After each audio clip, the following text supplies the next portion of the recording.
नमस्कार दोस्तों, हमारे देश में लोकतांत्रिक व्यवस्था स्थापित हुए 75 साल हो गए, लेकिन अभी भी राजनीतिक दल सत्ता हासिल करने के लिए एक दूसरे को बलि का बकरा बनाते हैं। राहुल गांधी से हमारा कोई व्यक्तिगत ना प्यार है ना नफरत है। राहुल गांधी के साथ जिस तरीके से आनन फानन में कार्रवाई की गई है सरकार द्वारा, वो सरासर गलत है। लोकतांत्रिक मूल्यों का जो है हनन है, सत्ता का दुरुपयोग है। और अगर इस तरह से सरनेम लेके कहा जाता है लोगों को कि मोदी सरनेम पे उन्होंने कहा, तो जब लोग भगवानों को कह देते हैं, एक दूसरे के धर्म के ऊपर आलोचना कर देते हैं और एक दूसरे के भगवानों को जो आपत्तिजनक कहते हैं, वो तो जेल नहीं जाते हैं। रही बात जनप्रतिनिधि होने के नाते उनकी सदस्यता जो है खत्म की गई नियमता। इस नियम को अगर लागू किया जाए तो अकबरुद्दीन ओवैसी का भी खत्म होना चाहिए था, वरुण गांधी का भी होना चाहिए था। इस तरह से अभी ये आपके विधानसभा के जो सदस्य हैं मौर्य साहब, इनका भी होना चाहिए था। इस तरीके से हर सरकार में कहीं ना कहीं ऐसे विधायक, सांसद और जनप्रतिनिधि हैं जो ऊल जलूल बकवास करते हैं, उनको संज्ञान में नहीं लिया जाता है। संज्ञान में ना लेते हुए एक तरफा कार्रवाई की जाती है। और मीडिया की भूमिका लोकतंत्र की स्थापना में बहुत महत्वपूर्ण है। मीडिया को जिस तरीके से एक पक्षीय खबरें दिखाई जा रही है, अब यहाँ जो लोग आए हैं, हो सकता है मैं कह रहा हूं कि वो ये सोच रहे होंगे कि राहुल गांधी के पक्ष में जो है ये हो रही है प्रेस कॉन्फ्रेंस, तो मोदी जी के खिलाफ होगी। हम मोदी जी ही नहीं, हर उस राजनीति के खिलाफ हैं जो लोकतांत्रिक मूल्यों को कुचलकर सत्ता की धनक और भनक जो है दिखाता है। वो कोई भी प्रशासक हो, कोई भी शासन करने वाला हो। और कमोबेश जितने भी राजनीतिक दलों की सरकारें हैं राज्यों में, वो राज्यों में अपने हिसाब से दमन करते हैं। सत्ताधारी लोगों की ये सोच है और लोकतंत्र सिर्फ 15% लोगों तक सीमित है। 85% सिर्फ वोट देते हैं और उन वोटों का इस्तेमाल ये सत्ताधारी दल जो है अपने हिसाब से करते हैं। तो हम लोगों ने ये सोचा है कि किसी भी कीमत पे इस बार विपक्ष बिखरे ना, क्योंकि विपक्ष जो है बिखर जाता है। कोई ईडी से डर जाता है, कोई सीबीआई से डर जाता है, कोई किसी तरह से डर जाता है। अगर तुम्हें इतना ही डर है तो राजनीति छोड़ो और घर बैठो। जो क्षेत्रीय दल हैं अलग अलग राज्यों में, हर आदमी प्रधानमंत्री बनने के सपने देख रहा है। अरे मूर्खता छोड़ो, कोई प्रधानमंत्री नहीं बनेगा इस रणनीति से। सब लोग अपनी हैसियत के हिसाब से एकजुट होकर चुनाव लड़ो। चुनाव के बाद मतदान जो है आपस में कर लो, संसदीय दल का नेता चुन लो। अगर अभी से आप लोग नेता चुनते हो तो दूसरी पार्टी उतने उत्साह से नहीं लड़ती है चुनाव। कि क्या केजरीवाल जो है किसी को स्पेस देंगे दिल्ली में? क्या ममता पश्चिम बंगाल में देंगी? तो जो अपोजिशन के बड़े नेता हैं वो एक तरह से आपको इशारा करते हैं कि तुम नहीं जीत सकते जब तक एकजुट नहीं होगे। अब रही बात ईडी और सीबीआई की, ईडी और सीबीआई एक स्टेट पे हमला करती है तो दूसरा चुपके बैठा रहता है कि हमें तो कुछ नहीं कह रहे मोदी जी, फिर दूसरे का नंबर लग जाता है, फिर तीसरे का लग जाता है। एक एक करके सबको ध्वस्त किया जा रहा है। हम तो कहेंगे सुप्रीम कोर्ट जो सर्वोच्च संस्था है संविधान की रक्षा के लिए, वो भी उतनी ईमानदारी से काम नहीं कर रहा। नहीं तो राहुल गांधी की चलिए सदस्यता खत्म कर दीजिए आप, उससे पहले ऐसे कितने हादसे हुए पिछले 10 सालों में, उसका अध्ययन कर ले, चुनाव आयोग कर ले, अपना रिकॉर्ड निकाल ले, सारी पार्टियां कर ले, तो हर पार्टी के 10-20 नेता अयोग्य साबित हो जाएंगे अगर कार्रवाई हो। लोग कहते हैं नागरिकों को बराबर का अधिकार है, कहां बराबर का है? राहुल गांधी का तो फास्ट ट्रैक कोर्ट की तरह से काम हो गया। अब बहुत से दूसरी पार्टियों के नेता हैं जिनके ऊपर केस चल रहा है, अगर वो डिसीजन हो जाए तो वो आज बाहर हो जाए। इसमें कई मंत्री भी हैं, उत्तर प्रदेश के भी हैं, छत्तीसगढ़ के भी हैं। तो हमारा कहने का मतलब है कि आप एक तरीके से, और मीडिया जो ये चाहता है कि हमें, एक तो ये मीडिया कहता है कि हमें राहुल गांधी के पक्ष की खबर मिल जाए तो मोदी जी की हम ऐसी तैसी करें, दूसरा कहता है कि हम मोदी जी का महिमा मंडन करें। ये हो क्या रहा है? अरे सब कहते हो कि मैं देश के लिए कर रहा हूं, तो देश के लिए करो ना, ईमानदारी से करो। अगर बीजेपी का कोई नेता भ्रष्ट है, गलत है, तो उसको ईडी भेजो, उसके यहाँ भी क्या प्रॉब्लम है? आप राम राज्य की स्थापना करने वाले लोग हो, राम राज में ये कहीं भगवान राम ने नहीं कहा है कि आप एक तरफा कार्रवाई करो। हमें जवाब दे। कोई बीजेपी का नेता, कोई प्रवक्ता फोन उठाते हुए घबराता। क्यों घबराता है भाई? तेरे मन में चोर है, तेरे पास जवाब नहीं है। तो धर्म जात का इस्तेमाल करके नेतागिरी हो रही है इस देश में, और चुनाव आयोग मूक दर्शक बना हुआ है। सुप्रीम कोर्ट जो कहने को कहता है, लेकिन कार्रवाई क्या करता है? सुप्रीम कोर्ट ने कह दिया कि विपक्ष का नेता और प्रधानमंत्री और चीफ जस्टिस ऑफ इंडिया मिलकर इलेक्शन कमीशन की नियुक्ति करेंगे, तो करो भाई, लेकिन उसको ये निर्देश होना चाहिए कि निष्पक्ष और निर्भीक चुनाव हो। मैं खुलेआम कह रहा हूँ, रिकॉर्ड पे कह रहा हूँ कि इलेक्शन कमीशन ईमानदार नहीं है। ऐसा नहीं है कि बीजेपी की सरकार में शुरू से नहीं है, क्योंकि वो सत्ताधारियों का साथ देते हैं। मैं खुद भुक्तभोगी हूँ, चुनाव लड़ चुका हूँ। चुनाव के पर्चे लोगों के दाखिल होने पे खारिज किए जाते हैं, लोगों को डराया धमकाया जाता है, शराब और इसके पैसे की लालच दी जाती है। तो लोकतंत्र कैसे स्थापित होगा? भ्रष्टाचार की जननी तो चुनाव सिस्टम है, उस सिस्टम को आप सुधारोगे नहीं। आप राहुल गांधी को चलो सांसद पद से हटा दिया, उससे क्या हो जाएगा? उससे क्या आप साबित करना चाहते हो कि जो आपके विरोध में बोलेगा आप उसको जेल भेज दोगे? ऐसे तो लोकतंत्र नहीं चलता और ना चलना चाहिए। जो चीजें जो है नरेंद्र मोदी साहब की सरकार की अच्छी है, वो अच्छे हर नागरिक को कहना चाहिए। हमें तो मीडिया पे शर्म आती है कि साफ साफ देख रहा है कि गलत हो रहा है, तब भी जो उसका विरोध नहीं करता। करना चाहिए ना। और हम तो ये कह रहे हैं, न्यायपालिका, कार्यपालिका, विधायिका और पत्रकारिता, ये 4 स्तंभ है। चारों स्तंभ मिलके खेल खेल रहे हैं। मैं तो चारों को कहूंगा, खेल खेल रहे। 85% जनता जो परेशान है। नेता की चमचागिरी में लगे हैं मीडिया वाले। जजों को लोग नियुक्ति का लालच देकर डिसीजन करवा रहे हैं। आईएएस ऑफिसर, पीसीएस से जो अपने हिसाब से जो है प्रशासनिक धमक दिखा रहे हैं, जनता को परेशान कर रहे हैं। जनता कहां जाए बेचारी? जनता कहां जाएगी अपनी शिकायत लेके? पुलिस वालों के पास जाए, आदमी सुनता नहीं है। अगर इतनी त्वरित गति से सारी पुलिस और इनकी एजेंसियां काम कर रही हैं, तो मैं एक सलाह दे रहा हूं प्रधानमंत्री जी को कि 10 सालों में जितने आईएएस आईपीएस हैं, जितने एमपी एमएलए हैं, निगम पार्षद हैं, मेयर हैं, उन सबके आईडी भेजो ना, अपॉइंटमेंट कर दो। बहुत बेरोजगार है, सबकी जांच करो, दूध का दूध और पानी का पानी लाओ। उसमें कम से कम अगर 1000 लोगों को आप पकड़ो तो 100 आदमी तो बीजेपी के भी होना चाहिए कि वो पाक साफ है। मैं कितने नाम बता सकता हूं बीजेपी के सांसदों के जो उद्योगपति हैं, बड़े बड़े कॉलेज चल रहे हैं, मेडिकल कॉलेज है, अस्पताल है। कहां से आ गया तुम्हारे पास इतना पैसा? जांच करो। तुम कहते हो ईडी को बताना पड़ता है कि पैसा कहां से आया, तो एक नोटिस भेज दो ना टाइप करके सबको, 5000 लोगों को, कि बताओ कहां से ये आया। इसका मतलब पिक चूज करोगे तुम।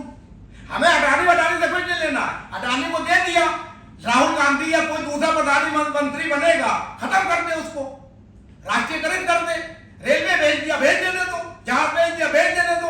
तुम जनता के बीच में जनता के मुद्दे लेके जाओ। मैं विपक्ष को कह रहा हूं, जनता के बीच में जाओ, जनता को जीतो, उसका दिल जीतो, और ये घोषणा करो कि मोदी जी 2 करोड़ रोजगार नहीं दे पाए। हम सत्ता में आते ही सारा जो निजीकरण हुआ है उसका सरकारीकरण करेंगे। इसमें क्या प्रॉब्लम है? इसमें कोई प्रॉब्लम है? हम करेंगे और सबको रोजगार देंगे। अब आ जाइए मीडिया पे। मीडिया पे आप जैसे लोग रात दिन मेहनत करते हो। कितने लोग बेचारे पेपर निकालते थे, नई स्कीम ला के उनको बर्बाद कर दिया, एक जगह सेंट्रलाइज कर दिया कुछ उद्योगपतियों के पास। अब मैं सोशल मीडिया वाले बेचारे कहते हैं कि मैं आऊंगा तो भाई किराया दे दो, एडिटिंग दे दो। वो गलत नहीं है, क्योंकि सरकार ने उनको इस लायक नहीं छोड़ा। बड़े घरानों को दे दिया कि जो भोगू हम कहें वो बचाते रहो दिन भर। लेकिन आप लोगों की भूमिका इतनी महत्वपूर्ण है कि सोशल मीडिया से दहशतगर्द है सरकार, और विपक्ष जो है मजबूर है कि वो करे क्या। तो आप लोग तो महत्वपूर्ण भूमिका निभा सकते हो, लेकिन मैं ये कहूंगा सोशल मीडिया के भाइयों से कि वो भी कई बार ये देखते कि यार इससे टीआरपी तो मिलेगी नहीं। वो किसी मुल्ला को पकड़ लेंगे, वो खड़े होकर बीजेपी को गाली देगा, कोई गिरवे वाला आ जाएगा वो मोदी को गाली देगा। ये क्या हो रहा? अरे सोल्यूशन बताओ ना, सोल्यूशन बताओ कि ये समस्या, इसका हल क्या होगा। हमसे पूछो आप, हम बताएंगे सोल्यूशन कि इलेक्शन कैसे सही हो, अच्छे लोग कैसे चुन के आए, मीडिया वालों की तरक्की कैसे हो, यूट्यूबर को क्या सुविधा मिलना चाहिए ताकि वो इज्जत से जो अपनी पत्रकारिता कर सके। वो बेचारे 5 जगह घूमते हैं, 500 रुपए का तेल मान लो खर्च हो गया, एडिटिंग कराई 2000 रुपए की, 2500 कहां से लाएगा बेचारा? वो नौकरी तो है नहीं। तो 2500 रुपए लेने के लिए वो जो है किसी नेता से, उद्योगपति से या किसी अपराधी प्रवृत्ति वाले से ही लेगा। क्या करेगा बेचारा? और मीडिया वाला आगे और कोई काम कर नहीं सकता। जैसे नेतागिरी के अलावा कुछ नहीं कर सकता, चाहे किसी पार्टी में रहे। तो मेरा कहने का मतलब है, देश के जो नीति नियत्ता है, न्यायपालिका, कार्यपालिका, विधायिका और पत्रकारिता में बड़े गुरु, उनको पत्रकारों की और आम जनता की सुध लेना चाहिए। लोकतंत्र का तुम अमृत महोत्सव मना रहे हो। अरे काहे का अमृत? जनता जहर पी रही है, तुम अमृत पी रहे हो। 85% लोग जो है जहर पीने को जो है परेशान है, खाने को रोटी नहीं है, संघर्ष कर रही है, और सबको जो है रंगीन चीजें दिखाई दे रही हैं कि दुनिया बहुत अच्छी है। अरे हाईवे बनेगा, चलने लायक कार होगी, हाईवे पे पैदल चलोगे? अरे हाईवे बना रहे हो तो इस लायक तो बनाओ कि हमारे नागरिक जो है उस पर कार लेके चल सके। उस पर तो बड़े ही लोग कार से चलेंगे जो 15% है। अब मेन बात समझ लीजिए, जीतन राम मांझी जी से, अब नाम सुनिए, मेरी बात जीतन राम मांझी से हुई। अभी वो फ्लाइट में, हो सकता है 1-1.5 घंटे में आ जाए, तो उनका प्रतिनिधि आएगा। राजकुमार सैनी साहब की राष्ट्रीय अध्यक्ष आई हुई हैं, वो हरियाणा में कहीं बिजी हो गए थे, लिबरल पार्टी से हम आई हैं। और अब आपको एक बात और कहें, कपिल सिब्बल साहब निर्दलीय सांसद हैं, उन्होंने बीड़ा उठाया इंसाफ के सिपाही। अरे इंसाफ के सिपाही वो किसी पार्टी का थोड़ी है, आप हो सकते हो उसमें, समाजवादी हो सकती है, जनता दल सेकुलर हो सकती है, जनता दल यूनाइटेड हो सकती है, राष्ट्रीय जनता दल हो सकती है, बसपा हो सकती है। हम तो कहते हैं भाजपा में कोई परेशान है, भाजपा में कोई 45 है, वो भी, उसको भी इंसाफ दिलाया जाएगा। लेकिन पहले विपक्ष अपना इंसाफ तो कर ले कि हर आदमी मुख्यमंत्री सोचे कि मैं बन सकता हूं प्रधानमंत्री। अरे प्रधानमंत्री बन के क्या उखाड़ लोगे तुम? इतने प्रधानमंत्री बने, क्या कर लिया उन्होंने, आप बताइए। हर प्रधानमंत्री बड़ी बड़ी बातें करता, मैं ये करूंगा, वो होता क्या है? तो इसलिए ऐसा आदमी आप लेके आइए जो करने वाला हो। अब करने वाला तो कहते तो सब है, आप कह दो कि आप लोग जो गठबंधन बना रहे हो या इनमें से कौन बनेगा। आप अब जो भी सवाल पूछना चाहते हो आप हमसे पूछ सकते हो, लेकिन आप अपने विचार जो है राष्ट्रीय सुरक्षा पार्टी की राष्ट्रीय महिला अध्यक्ष बात करेंगी, राजबाला। सभी को जय भारत, जय संविधान। मैं राजकुमार सैनी जी, एक्स MP कुरुक्षेत्र, राष्ट्रीय अध्यक्ष लोकतंत्र सुरक्षा पार्टी, जो है रथ यात्रा में बिजी है।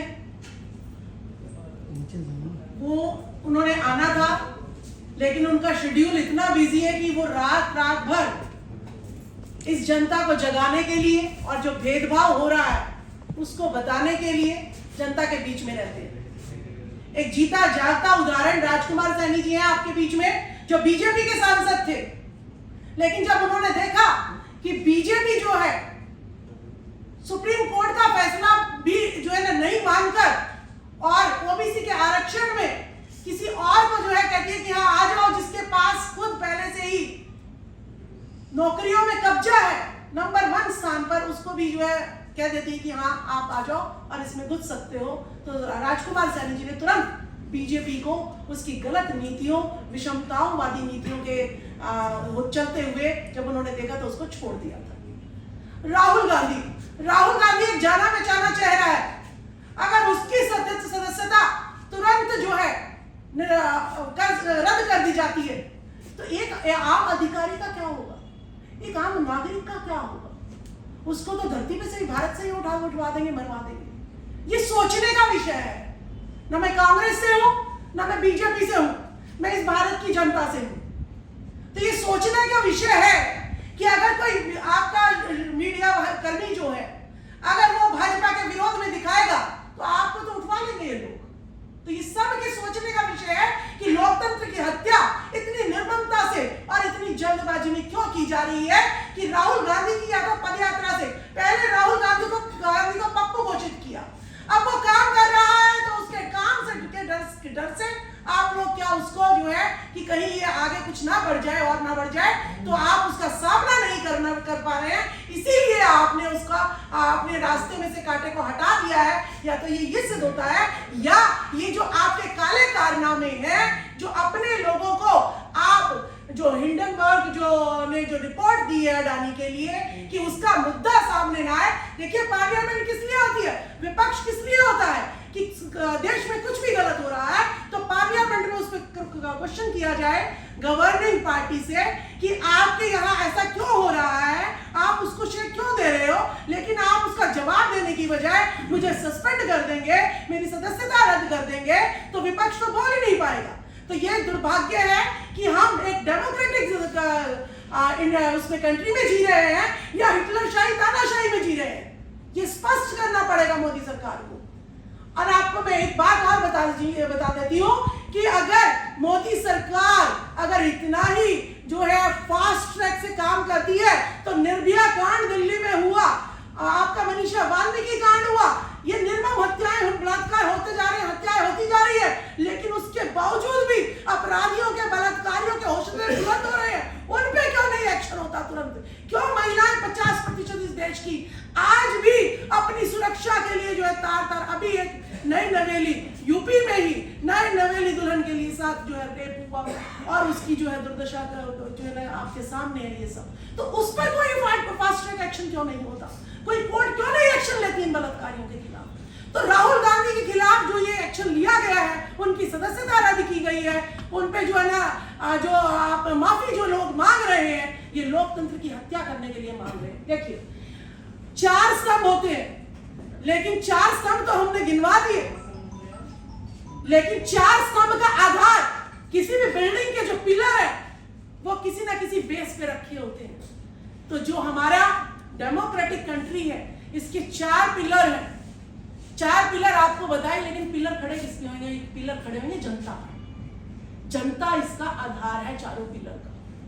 और इस जनता को 85% जनता को आपने तिल तिल कर बेरोजगारी की कगार पर खड़ा कर दिया है।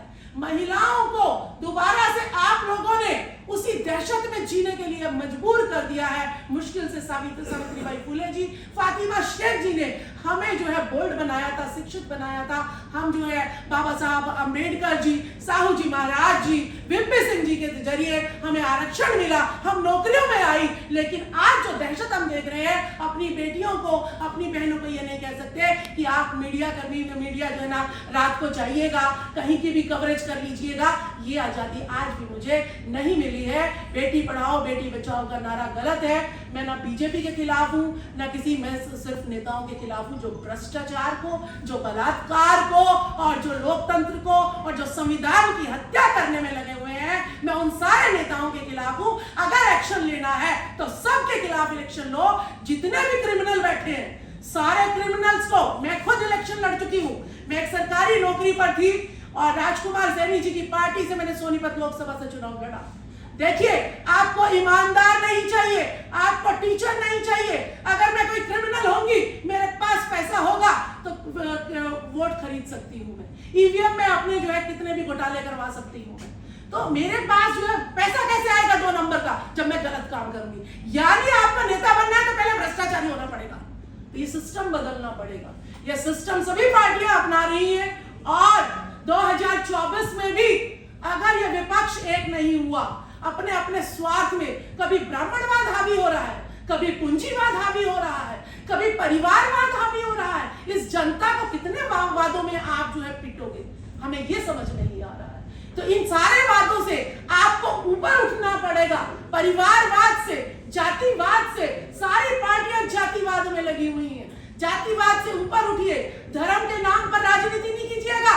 राजनीति करनी है तो योग्यता के नाम पर कीजिए। शिक्षा मंत्री जिसका शिक्षा से दूर दूर तक कोई लेना नहीं देना नहीं है, चाहे वह आपके किसी भी पार्टी के शिक्षा मंत्री हो। मैं शिक्षा विभाग से रिलेटेड हूँ, इसीलिए मैं उनका टॉपिक उठाया है। तो मेरा यही कहना है कि ये सोशल मीडिया वाले भी, मैं आपको एक बात बताती हूँ, अपने व्यूअर्स बढ़ाने के चक्कर में कोई गलत खबर कि भाई गलत खबर से इससे जो है मुझे पैसे मिल रहे हैं, वो गलत खबर आपकी आने वाली पीढ़ी का, आज तो आपको पैसे मिल रहे हैं लेकिन आपकी आने वाली पीढ़ी का रोजगार भी छीनेगी, उसका सम्मान भी छीनेगी, उसका मान भी छीनेगी और वोट का अधिकार भी छीनेगी। तो इसीलिए आप लोगों से भी अपील है मेरी कि आप जो है सही खबर के साथ खड़े होइए, चाहे आपको व्यूअर्स कम मिले या ज्यादा मिले। राजकुमार सैनी जी की रथ यात्रा, 4थे चरण की रथ यात्रा खत्म हो गई है, 5वें चरण की उनकी रथ यात्रा चल रही है। वो गली बाजार चौराहों पर सिर्फ और सिर्फ वो डाटा लेके जा रहे हैं कि देखिए, हिंदुत्व के नाम पर आपकी वोट तो ली जा रही है लेकिन गवर्नर आपके नहीं, सुप्रीम कोर्ट हाई कोर्ट में जजेस आपके नहीं। आपको जब सीएम बनाना होता है तब आपके लोग नहीं मिलते हैं इनको। आईएएस आईपीएस बनाना होता है तो 314 बच्चे ओबीसी के जो है आपने जो है क्रीमी लेयर लगा के हटा दिए। ये क्या है? ये इस देश के लोकतंत्र की हत्या है या नहीं है? तो हम तिल तिल करके आप नौकरियों में मार रहे हो, जो आपके लिए सवाल उठा रहे हैं, आपसे प्रश्न पूछ रहे हो, उनको खत्म कर रहे हैं। तो ये देश जो है, मैं तो खुद सोच रही थी कि बाहर के देशों में मुझे जाना चाहिए और उनसे अपील करनी चाहिए कि भारत में आज भी महिलाएं 4 वर्ण बनाए गए, ब्राह्मण, वैश्य, क्षत्रिय, वैश्य और शूद्र, और महिलाएं तो शूद्र से नीचे भी आती है। ये आज भी पैरों की जूती है, चाहे वो पढ़ी लिखी महिला क्यों ना हो। ये सब हम फील करते हैं।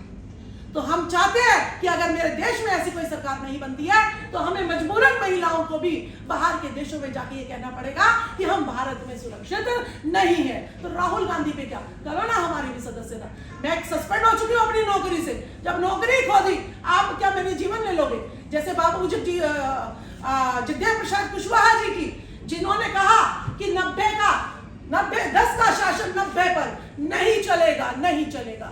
90 भाग शोषित है, इसका जो है धन, जमीन, शासन, सत्ता, प्रशासन पर इसकी हिस्सेदारी होनी चाहिए। हमें आरक्षण नहीं चाहिए, हमें भीख नहीं चाहिए। ये मेरे नेताओं की कमजोरी है। जितने भी बैकवर्ड के, जितने भी SC ST के, जितने भी माइनॉरिटी के MP MLA बैठे हैं, आज सरकार गिरा सकते हैं, लेकिन अपने स्वार्थों में लिप्त हैं। अपना बिजनेस चमकाना है क्या तुमको? अपने जनता की लाशों पर आप अपने बच्चों के लिए महल खड़ा करना चाहते हो। अगर आप लोग एक नहीं हुए, हम नहीं चाहते किसी की सरकार गिरे, आप सबका हिस्सा सबको दिलवा दीजिएगा। राजकुमार सैनी जी कहते हैं 100% आरक्षण, जिसकी जितनी संख्या बारी उतनी उसकी हिस्सेदारी। ये MP रखे ना अपनी बातें। प्रधानमंत्री नरेंद्र मोदी जी को कहिए कि हम आपका समर्थन करेंगे, सबका हिस्सा सबको दे दीजिए। ये धर्मनिरपेक्ष देश है। संविधान में साफ साफ लिखा हुआ है कि यह धर्मनिरपेक्ष देश है। हर किसी को उसकी इच्छा के अनुसार धर्म को मानने की इजाजत है। आप एक धर्म को बढ़ावा देने के लिए सरकारी पैसे को खर्च कर रहे हो। ये सरकारी पैसा आपके बाप दादा का पैसा नहीं है, ये जनता के खून पसीने का कर है, ये टैक्स है, जिसको आप सिर्फ और सिर्फ आज एक धर्म के प्रमोशन के लिए लगा रहे हो। तो ये भी बहुत बड़ा जो है जुर्म है। आप बाबाओं के कितने जो है आपको मिल रहे हैं केसेस, और फिर भी हमारे बाबा रोज नए पैदा हो रहे हैं। भाई इतनी बड़ी तादाद में कोई गुरु पैदा हो रहा है, अच्छा उसका तो आप नहीं दिखाते। कोई डॉक्टर जो है भारत में बहुत अच्छा काम कर रहा है, उसका तो आप नहीं दिखाते।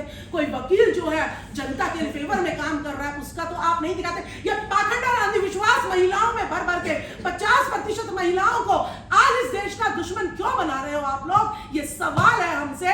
राहुल गांधी क्या सवाल करेंगे? सवाल ये सारी महिलाएं करेंगी, पढ़ी लिखी महिलाएं करेंगी, जो सावित्रीबाई फुले के दिए हुए हथियार से, शिक्षा रूपी हथियार से आपसे सवाल कर रही है कि हमें पाखंडी क्यों बनाया जा रहा है। हमें व्रत का डर, हमें उपवास का डर, हमें जो है चांद सितारों का डर क्यों दिखाया जा रहा है? हमें हमारी नौकरी दे, हमारी हिस्सेदारी दीजिएगा। नहीं तो ये MP MLA, ये महिलाएं अगर जागरूक हो गई तो ये पिटेंगे। मैं ये कह रही हूँ, अगर इन्होंने हिस्सेदारी नहीं ली, अपने अपने समाजों की मुखौटा दिखा के वोट तो ले लेते हो, लेकिन हिस्सेदारी नहीं देते आप लोग। या तो इसी पार्टियों में रहकर अपनी हिस्सेदारी मांग लो अपने लोगों की, नहीं तो पार्टी छोड़ दीजिएगा। ऐसा देश चाहते हो कि जहां खीर से बच्चे पैदा हो? क्या आप ऐसा देश चाहते हो जहां पे मैल से बच्चे पैदा हो जाते हैं? तो ये आपको सोचना पड़ेगा कि जो है आप साइंटिफिक साइंस आज सब जो है मोबाइल हाथ में लिए हुए, लेकिन धन्यवाद भगवान का करते हैं, धर्म का करते हैं। उस साइंस का कोई धन्यवाद नहीं करता, उस गुरु का कोई धन्यवाद नहीं करता, उस किसान का कोई धन्यवाद नहीं करता, उस सिपाही का कोई धन्यवाद नहीं करता जो इनको कुछ दे रहा है। जो नहीं दे रहा है उसके पीछे लोग पागल हो रहे हैं। तो ये देश जो है गुमराह हुए जा रहा है, इस हद तक गुमराह हुआ जा रहा है कि अगर 2024 में यही RSS और यही भाजपा दोबारा आती है तो हमें डर है कि महिलाओं को दोबारा बाल विवाह की तरफ दोबारा धकेल दिया जाएगा। हमें पढ़ाई तो दूर, हमारी जो है शादी कर दी जाएगी, और अगर हम विधवा हो जाएंगे तो हमें बाल कटवा के मुंडवा के रो रो के अपने घर में दोबारा से वही दिन हमारे वापस आ जाएंगे। फिर कोई नई सावित्रीबाई फुले, नई फातिमा शेख, नई ज्योतिबा फुले, नए बाबा साहब भीमराव अंबेडकर, पेरियार, ललाई सिंह यादव फिर पैदा होंगे और हजारों साल फिर लगेंगे, और फिर जाके फिर हम जो है दोबारा जो है अपनी आजादी पा पाएंगे। तो न्यू एजुकेशन पॉलिसी 2020 इस देश को बर्बाद करने की पॉलिसी है। हम इनका जो है भरसक विरोध करते हैं। तो आप सारा विपक्ष अगर एक हो जाए तो यानी 85% 90% जनता, नेता जो है 3-4% नेता होते हैं, बाकी जनता होती है। अगर ये जनता एक विपक्ष एक हो जाए तो हमारा जो है सत्ता हमारे हाथ में है, और जनता का हक अधिकार, हिस्सेदारी, जिसकी जितनी संख्या हमारी उतनी उसकी हिस्सेदारी उसको मिल जाएगी, और ये देश दोबारा से विश्व गुरु बनेगा, अखंड भारत बनेगा। इससे पहले ये बनने वाला नहीं है। बहुत बहुत धन्यवाद। सुलझाने के लिए काम करें। 2024 का इलेक्शन हमारे देश के लिए देश आगे बढ़ने वाला है या पीछे जाने वाला, ये तय करने वाला इलेक्शन है। जिसको हम जमहूरियत कहते हैं, लोकशाही कहते हैं, उसको खतरा है। और कुछ सवाल जो खड़े होते हैं वो भ्रष्टाचार के सवाल है, लेकिन भ्रष्टाचार से भी कई मजबूत सवाल हमारे सामने खड़े हैं। बेरोजगारी बढ़ रही है, महंगाई बढ़ रही है, फेडरलिज्म जिसको हम कहते हैं वो भी संकट में आया हुआ है, और ये सभी सवालों को हल करने के लिए इस सरकार के पास कोई दूसरा चारा नहीं है, दूसरा रास्ता नहीं है। अभी हमने देखा होगा कि हाल ही में सुप्रीम कोर्ट ने और बंबई हाई कोर्ट ने धर्म और राजनीति का साथ निभाना, दोनों को साथ में लेके जाना, ये हमारे देश के लिए एक बहुत बड़ी खतरा है, ऐसा बार बार कहा है। जिस प्रदेश से मैं आता हूं, महाराष्ट्र में, वहां पर पिछले दो महीनों से लगातार कुछ लोग मीटिंग लेकर लोगों को भड़काने की बात कर रहे हैं, दोनों धर्म में झगड़े लगाने की बात कर रहे हैं और माहौल खराब कर रहे हैं, जो हमारे देश के जमहूरियत के खिलाफ है। हमारे देश की जो कॉन्स्टिट्यूशन, जो संविधान है, उसकी जो मूल धारणा है धर्मनिरपेक्षता की, भाईचारे की, उसके खिलाफ वो लोग काम कर रहे हैं, लेकिन उनके ऊपर कोई एक्शन नहीं लिया जाता है। इसीलिए हाईकोर्ट ने चिंता व्यक्त की है। राहुल गांधी का जिस स्पीड से उनका मेंबर ऑफ पार्लियामेंट का होना खत्म कर दिया गया, उनको घर में से निकाला गया, तो मैं समझता हूं इस सरकार को शर्म आनी चाहिए कि जो व्यक्ति लोगों ने चुन कर दिया है और जो कुछ सवाल खड़े करता है, उस सवाल का जवाब दिए बगैर आप उसका मुंह बंद करने की कोशिश करते हो, ये मैं समझता हूं लोकशाही के खिलाफ, जमहूरियत के खिलाफ है। और यही रवैया है जिस तरह से बीजेपी, ईडी, सीबीआई, पुलिस, ये सभी संस्थाओं का इस्तेमाल करके विरोधी पार्टियों के लोगों को तकलीफ देने की कोशिश करती है। अभी हाल ही में कुछ पार्टियों ने इकट्ठा होकर सुप्रीम कोर्ट में इसके खिलाफ एक याचिका दाखिल की है। उसका क्या अंजाम होगा मुझे मालूम नहीं, लेकिन उसका इंतजार कर रहे हैं। मैं सिर्फ बीजेपी से यह सवाल पूछना चाहता हूं कि जो आदमी कल तक करप्ट है, उसके ऊपर ईडी का हमला होता है, जैसा वो बीजेपी में जाता है दूसरे दिन से उसकी इंक्वायरी बंद हो जाती है, ये क्यों होता है? ऐसे कितने लोग हैं जो बीजेपी में जाने के बाद उनकी इंक्वायरी बंद की, उसकी मालूमात हमको मिलनी चाहिए, हमारा कहना है। क्या हुआ उनके बारे में? कुछ नहीं होता। महाराष्ट्र में अभी देखे हमने कि जो 50 एमएलए उनको लेकर गवर्नमेंट बीजेपी ने बनाया है, बहुत से एमएलए के ऊपर ईडी ने कार्रवाई की थी। क्या हुआ उसका? इसका जवाब देना चाहिए। आपने बीबीसी के खिलाफ कार्रवाई की, उसका क्या हुआ? जनता को समझना चाहिए। लेकिन आप जनता को कुछ नहीं बताते हो, खुद की सत्ता के लिए जो है अपनी ताकत का इस्तेमाल करते हो, और यही गलत है, ऐसा हमारा कहना है। यही हमारा कहना है कि ये सिस्टम का गलत इस्तेमाल करना लोकशाही के लिए खतरा हो रहा है, और इसीलिए इनको हटाना ये हम सब लोगों का काम हो रहा है, ऐसा मुझे लगता है। हमारी बहन ने कहा कि महिला असुरक्षित महसूस करती है। इसी दिल्ली में निर्भया कांड हुआ था। ये निर्भया कांड के बाद कई घटनाएं ऐसी हुई है, जैसा कठुआ में, जम्मू कश्मीर में कठुआ का रेप हुआ, हाथरस में रेप हुआ। क्या हुआ उसके बारे में? किनको सजा हुई? बल्कि कम्युनल लाइन के ऊपर उनको अत्याचार करने वालों को डिफेंड किया गया। अब तक मैं समझता हूं ये बहुत बड़ा हमारे पर हमला हो रहा है कि जो गुनाह करता है उस आदमी की जात या धर्म देखकर उसकी गुनाह का असेसमेंट करना, ये मैं समझता हूं सबसे बड़ा खतरा हमारे देश के लिए है। विज्ञान निष्ठा की बात कर रहे थे, हम सब लोग मोबाइल इस्तेमाल करते हैं, लेकिन ये विज्ञान निष्ठा लाना ही हमारे संविधान ने कहा है। सरकार का काम है कि लोगों की सोच में विज्ञान की सोच बढ़े, ये काम सरकार का है। हम लोगों ने लड़कर महाराष्ट्र में डॉक्टर दाभोलकर जिनकी हत्या की गई, उन्होंने कानून लाया। महाराष्ट्र सरकार में जनता को साथ में लेकर जो कानून लाया, उस कानून में अंधविश्वास के खिलाफ, अंधश्रद्धा के बढ़ाने वालों के खिलाफ एक्शन लेने की बात हुई, लेकिन किसके ऊपर एक्शन हो रही है? तो ये कई सवाल हैं। राहुल गांधी के केस के ऊपर ज्यूरिडिक्शन का भी सवाल आता है। घटना घड़ी कर्नाटक में और जजमेंट मिलता है सूरत में। अभी तो मैंने सुना है कि बिहार में भी सुशील मोदी जी केस करने जा रहे हैं, कर दिया उन्होंने। तो मैं ये समझता हूं कि ज्यूरिडिक्शन का सवाल है। मतलब मैं अगर बंबई में कोई अगर होता है, मैं जम्मू कश्मीर में जाकर केस करूंगा, तो क्या जम्मू कश्मीर की अदालत उसको एंटरटेन करेगी? ये बुनियादी सवाल कुछ खड़े होते हैं, तो जुडिशरी सिस्टम के ऊपर भी कुछ प्रश्न उपस्थित होते हैं, और ये यही चाहते हैं। मैं समझता हूं ये मोदी सरकार यही चाहती है कि जुडिशरी की भी क्रेडिबिलिटी खत्म हो जाए, और मैं समझता हूं कि चीफ जस्टिस इसको समझते हैं, उसके लिए वो कॉन्स्टिट्यूशन के प्रोटेक्शन के बारे में बात कर रहे हैं।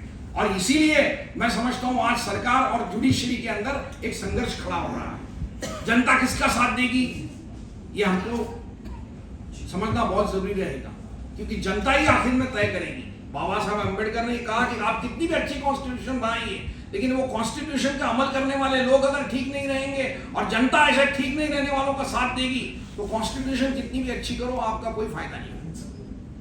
तो इसीलिए एक तरफ मतदाताओं को जागरूक करना ये बात है, और दूसरी तरफ वो जागरूक मतदाताओं को लेकर जिन लोगों की नियत ही जमहूरियत के खिलाफ है, जो लोग डेमोक्रेसी को खत्म करना चाहते हैं, जो इस देश की मूल धारा को ही खत्म करना चाहते हैं, उनके खिलाफ जनता को खड़ा करके 2024 के इलेक्शन में देश बचाओ बीजेपी हटाओ ये नारा लेके हमको आगे जाना पड़ेगा। इतने मैं आपको कहना चाहता हूँ। डिसीजन दिया है, मेगा फाइटिंग इंटेंशन के तहत दिया है। सुप्रीम कोर्ट के चीफ जस्टिस डी.वाई. चंद्रचूड़ साहब को ऐसा निर्णय और नियम बनाना चाहिए कि इधर की बात उधर करके दूसरे स्टेट में जाके मुकदमा करके डिसीजन ना दे सके कोई जज। और दूसरी चीज, सुप्रीम कोर्ट ऐसा नियमावली बनाए कि कोई जज पारितोषिक लेके, पैसा लेके या डर के अगर डिसीजन देता है तो उस डिसीजन की समीक्षा हो।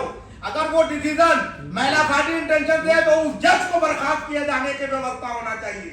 चीफ जस्टिस भूतपूर्व थे ना, वो पैसे लेके कर रहे थे, वो चले गए।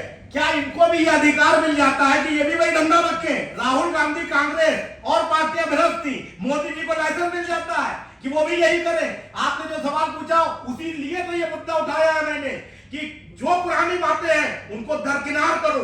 गोडसे चले गए, महात्मा गांधी भी इस देश से चले गए। अब गोडसे और महात्मा गांधी को लेकर विवाद करके सत्ता की चाशनी न चाटो।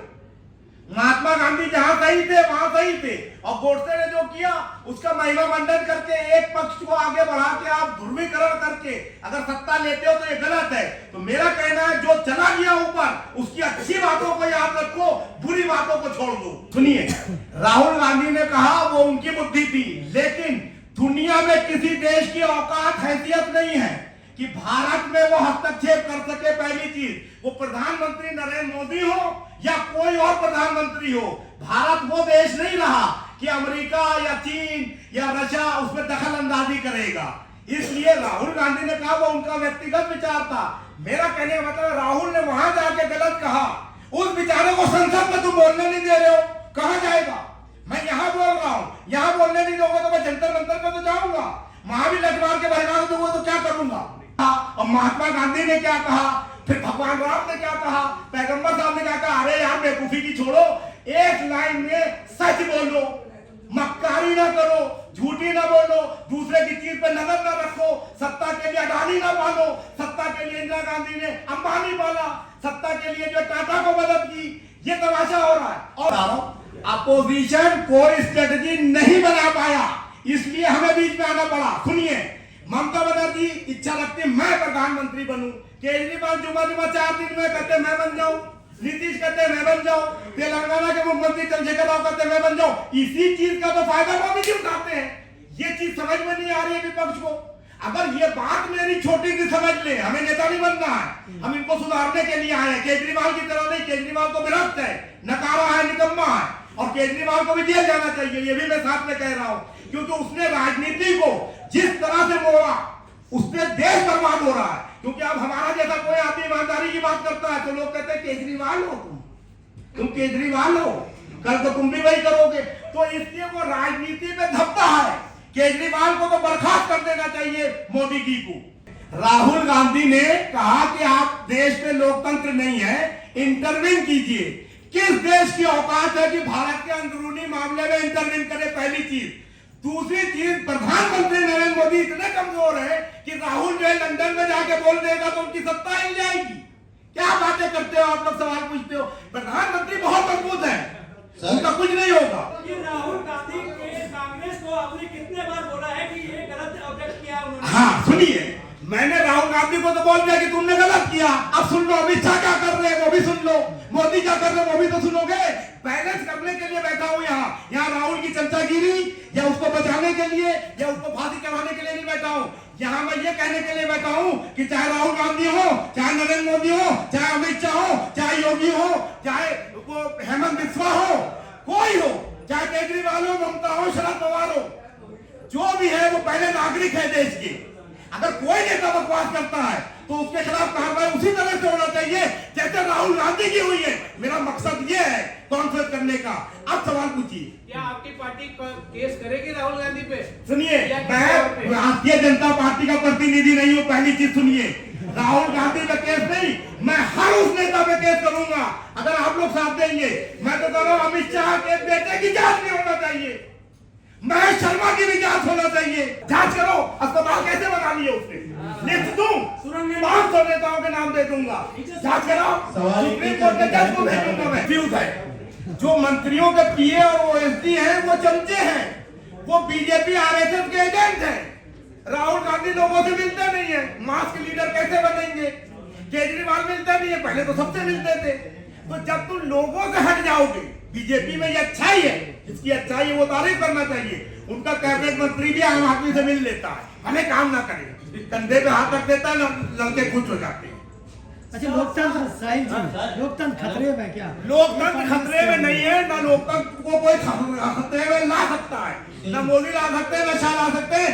जनता इतनी जागरूक है, अगर जनता बुद्धि का इस्तेमाल करेगी तो 24 में ही बता देगी कि लोकतंत्र कितना मजबूत है। राहुल गांधी पे कार्रवाई हो रही है तो लोकतंत्र खतरे में है, अडानी पे कार्रवाई हो रही है तो देश पे हमला हो गया, ऐसे बयानबाजी। हाँ, उसका जवाब सुन लीजिए। मैं यही तो कह रहा हूँ मेरे मीडिया के साथियों कि पिक चूज नहीं होना चाहिए।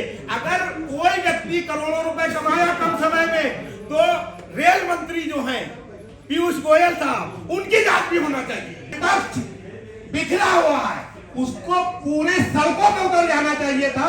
यूनियन पब्लिक सर्विस कमीशन को बर्बाद करके मोदी सरकार अपनी मर्जी से सरकारी डिपार्टमेंट में अपॉइंटमेंट कर रही है, नौजवानों का रोजगार छीन रही है। इसको खत्म करने के लिए विपक्ष को आगे आना चाहिए। आप मोदी जी को सुन लीजिए, मोदी जी को दोष नहीं दे सकते, वो प्रधानमंत्री है, अपनी मर्जी से वो करेंगे। वो जहां गलत करें वहां घेर लो उनको। विपक्ष का क्या काम है? अरे सुनने नहीं है तो चक्का जाम कर दो। सुनने में क्या होता है? चक्का जाम कर दो, हम सुना रहे हैं, अब हमें पकड़ के ले जाए पुलिस, में चला जाऊंगा दिया, क्या हो जाएगा? आपको डर नहीं लगता? हम सिर्फ जो है अल्लाह भगवान से डरते हैं, ना मैं मोदी से डरता, ना शाह से, ना केजरीवाल से, ना राहुल से, और कुछ हम तो कहते हैं कि देश का स्तर घटाने के लिए राजनेता जिम्मेदार है। शर्म नहीं आती है सत्ताधारियों को राहुल को पप्पू कहने में, और विपक्षियों को शर्म नहीं आती है, जलील है कि प्रधानमंत्री को फेंको कहते हैं। इस तरह की शब्दावली का इस्तेमाल लोकतंत्र को घटिया स्तर पर ले जाता है। मेरा कहना है इलेक्शन कमीशन नकारा है, वो कोड ऑफ कंडक्ट ऐसा बनाए कि जो जनप्रतिनिधि है, चाहे चुनाव सभा में, चाहे सार्वजनिक किसी अन्य सभा में, वो कोई वक्तव्य देता है वो रिकॉर्ड होगा, और आदर्श आचार संहिता का उल्लंघन होगा तो मंत्री पद से भी जाएगा, सांसदी से भी जाएगा, कोई एफआईआर की जरूरत नहीं। सुनिए, चौकीदार चोर उन्होंने कहा, ना मोदी चौकीदार है तो वो चोर होने का सवाल ही होता, वो तो प्रधानमंत्री है। सेंस लगाओ, सेंस लगाओ यार, चौकीदार है मोदी। कैसे होगा? अरे मोदी जी खुद कहते हैं चौकीदार आपके नहीं है, कहा है ना। जब मोदी जी चौकीदार कहते हैं तो मोदी जी को सुनो, मोदी जी के इतने आज्ञाकारी हो तो बीजेपी वाले जो कहते हैं कि वो विश्व गुरु हैं, ये नेक्स्ट नेशन के जो फादर ऑफ नेशन है महात्मा गांधी के बाद, तो इसका क्या गोली मान लो। जितना मुश्किल सवाल उतने मुश्किल जवाब देंगे, इसमें दोनों जिम्मेदार हैं। और अगर विपक्ष सदन नहीं चलने दे रहा है तो विपक्ष को बाहर करे। बहुत से अध्यादेश मोदी जी लाए हैं 9 साल में, अध्यादेश ला के काम निपटाया अगर इतना देश से प्यार है तो आपने वही तो किया जो तो फिर कर लो। जो बार बार मुद्दे उठाते हैं। अरे मुद्दे उठाने लायक नहीं है आपके हिसाब से, तो आप अपनी मर्जी से काम करो। 9 साल से तो कर ही नहीं हो। मेमोरेंडम राष्ट्रपति महामहिम को भेजेंगे। मेमोरेंडम राष्ट्रपति कैसे वो बनी है, अगर ये इतिहास जानोगे तो अलग से मिलना। उनका नाम हमने ही रिकमेंड किया था कि 75 साल में कोई आदिवासी राष्ट्रपति नहीं बना है। नाम बताए थे कि शिबू सोरेन को बनाओ, अनुसुईया उइके को या मुर्मू जी को, तो बीजेपी ने मुर्मू जी को राष्ट्रपति बनाया। पहला आर्टिकल मैंने लिखा था, दे दूंगा आपको। सरकार में पहले तो क्या था कि जो आपकी जंतर मंतर था, जंतर मंतर से पार्लियामेंट तक आप लोग जो है मार्च करके अपनी बातें रख सकते थे। लेकिन भाजपा सरकार जब से आई है, जंतर मंतर को बिल्कुल सीमित कर दिया, दोनों तरफ बैरिकेड लगा दी है कि पूरा देश के सारे राज्य वहाँ उस छोटी सी जगह में ही अपना जो है धरना प्रदर्शन, चीखना चिल्लाना वो कर दे।